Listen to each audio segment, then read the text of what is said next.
All right, listen, I gotta talk just football. This is the only way that I know to start any football season. And it's just Jim Render Unplugged. And we're at the Larry Bruno Foundation. Thanks to Mr. Campese and of course Steve Higgins. He's the best of the best and very impressive place, right, Coach? Very impressive. Beaver Falls has got a great history.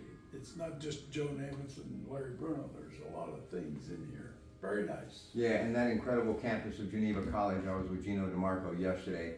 Absolutely love that place as well too. Now, let's just talk football. It's been years, but it's still obviously something you think about. I want to just start off with high school football. And here's the thing, Beaver Falls and how the world has changed. The numbers aren't what they used to be as far as enrollment. I was in New Brighton yesterday at my alma mater. The numbers are not the same. And I've been talking to coaches in 1A, 2A, 3A. We saw what happened with Aliquippa, but they get to remain in 4A because of, hey, winning all the time. Despite lack of numbers, they were trying to push them to 5A, which Upper St. Clair, your former team, is now in that classification. How do you solve these problems when you have these great communities like the city of Beaver Falls, at one time graduating like 600, and now that's cut in, well, half, if not even lower than that? What do you do to continue these sports programs when, in some cases, you can barely field a team? What do you think is going to happen, Coach? Oh, I don't know. There's so many, compared to when I started coaching, there's so many more choices nowadays. Mm-hmm. When I grew up or when I started at East Liverpool, we didn't have, there wasn't soccer, Mm-hmm. there wasn't field hockey, there wasn't lacrosse. And so now the young people who are impatient people, Mm-hmm. they're impatient because they grow up with cell phones and iPads and all that, where they get instant results. Right. So now when it comes to sports, they're going to gravitate to where they can rise to the top quicker. And that hurts a game like football. Football's not for everybody. You gotta enjoy discipline. You gotta enjoy contact. Right. And so there's going to be problems. Perry High School, I didn't even know that till a couple weeks ago. They could barely field a team.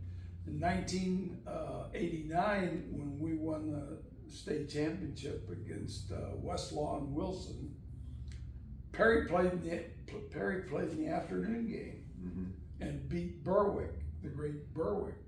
You remember that? Yeah, sure, man. Well, Perry, Palace, who went to Notre Dame. Yeah.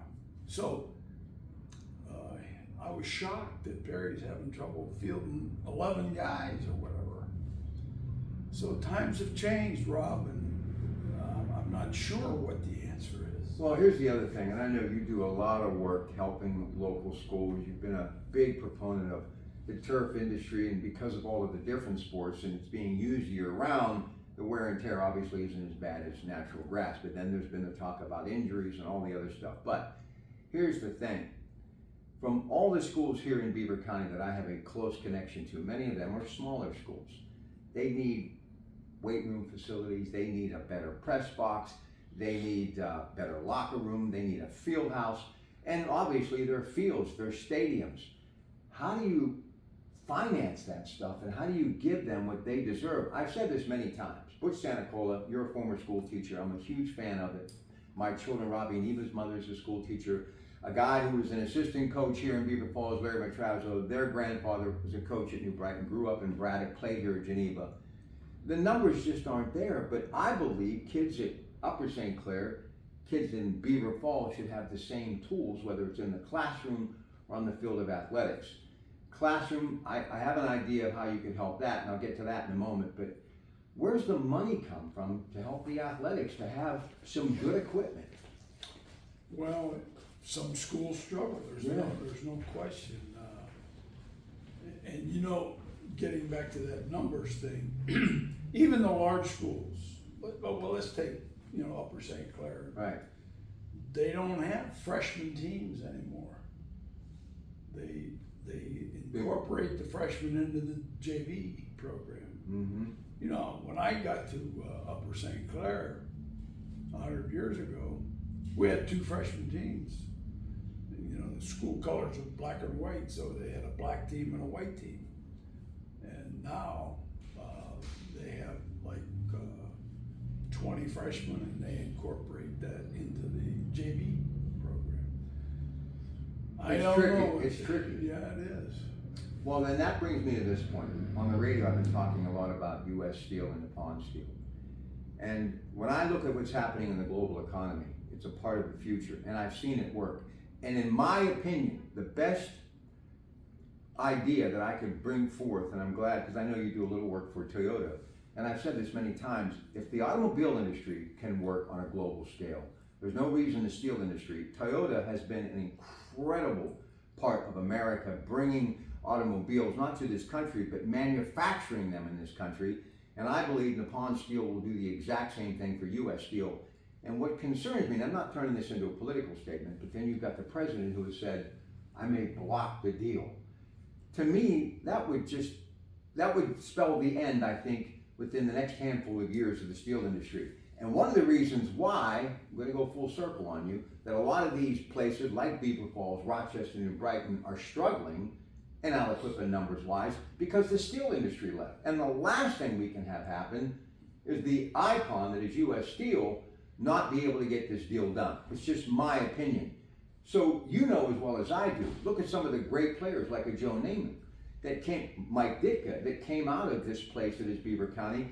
They were here in the county when there were thousands of students in those grades and families. So jobs mean everything, and it also puts more tax dollars into public education, which is the most important resource we have in this country. There's no question, I think they have to look at what is best for the workers. Yeah. Not, Biden saying, well, I'm going to block that deal. Well, what's best to maintain workers in Western Pennsylvania? Right. When I started in East Liverpool, that big mill up at Midland, Crucible, I mean, thousands of people. Yeah. And now it's gone. Well, and you want to talk about East Liverpool, Ohio, the pottery capital of the world. There were thousands in that industry too. And that's pretty much come down to just the one across the Ohio River, Homer Lockman. So we can't keep removing jobs, but it always does go back. The healthier the job base is in manufacturing, the better the school district is. And I think the only way that you're going to stop unless you consolidate is you got to create jobs. Right, no question.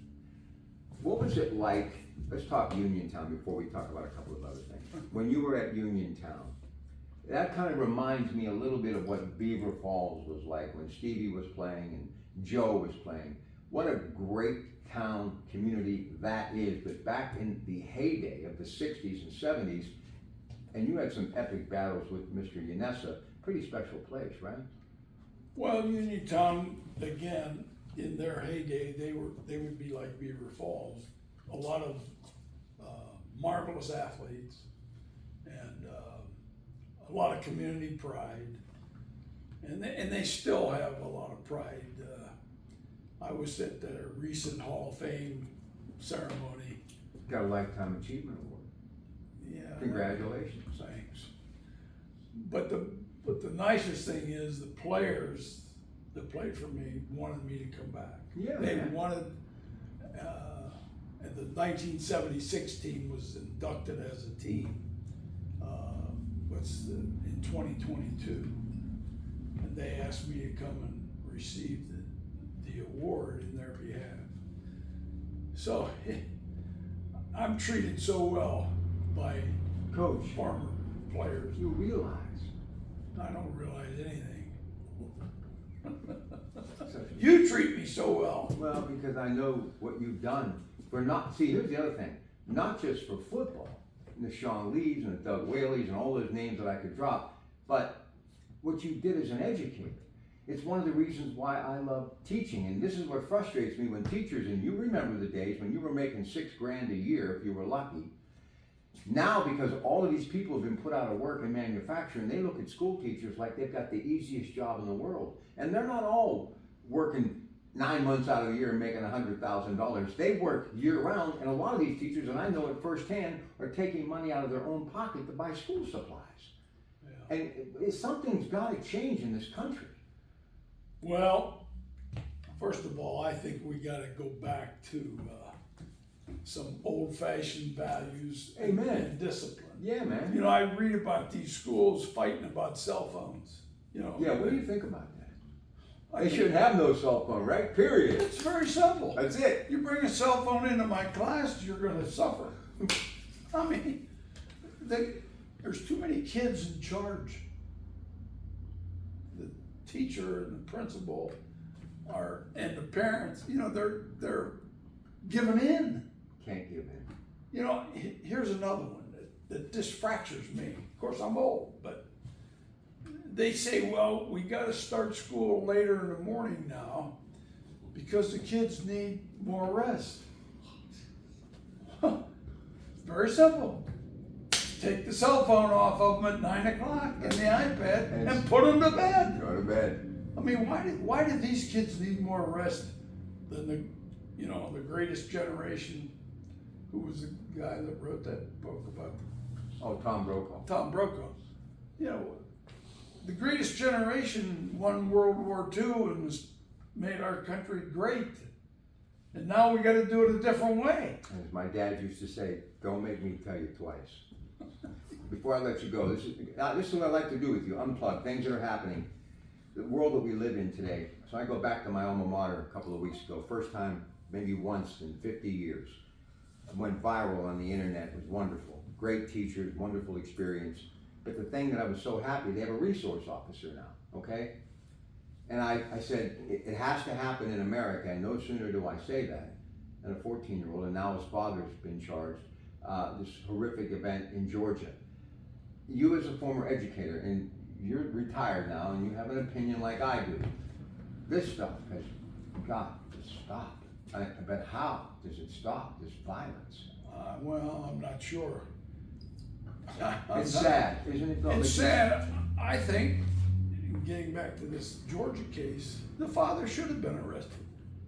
I mean, why does this kid have an AK, whatever, Absolutely. at his disposal? Terrible.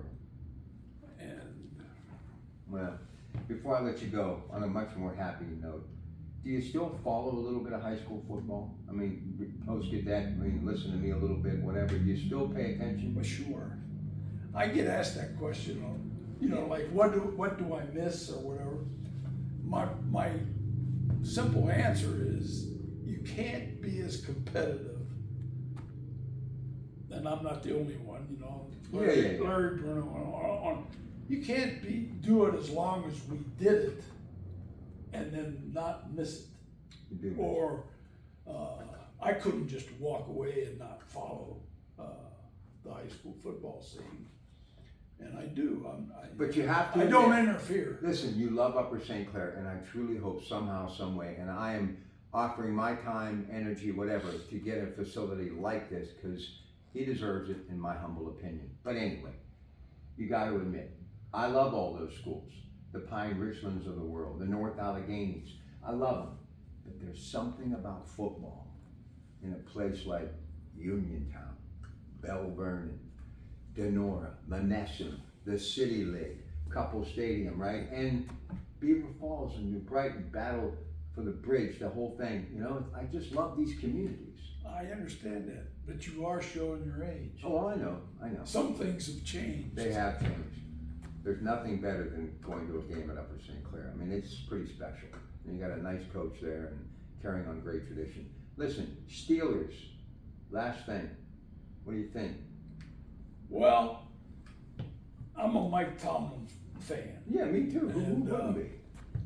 Well, he has his distractors because they haven't won a playoff game or haven't been. Haven't had a losing season. But I will say this on a side note: when I go to Steeler practices, Everybody treats him. He's the king. Well, Mike Tomlin doesn't have to treat me as well as he does. But that's because he learned from the best, Dan Rooney. But I think the Steelers are gonna. I think they're gonna have a better season than people think they're gonna have. Narduzzi win Cincinnati tomorrow? I don't know. I'd be a little afraid of that one. You know what I'm starting to hear though? Your beloved Penn State may just actually. What do you mean, my beloved Penn State? I still grew up in Ohio. I know you did, Buckeyes. I like them both. Here's what- Penn State educated my children. So, we mentioned about East Liverpool playing Salem tonight. You know, my 20-year play-by-play career, Stevie, you'll appreciate this. When anybody mentions Salem to me, you know what comes to mind? Earl Bruce. Yeah. I mean, I still can't believe Earl Bruce, who wore that fedora like Bear Bryant, was the coach. Ohio State was from Salem. Bob Ohio. McNay had a lot to do with that, getting him that job. Your former coach at East Liverpool. Right. How'd that happen? Earl's first job out of Ohio State was working for McNay at Mansfield. Ah.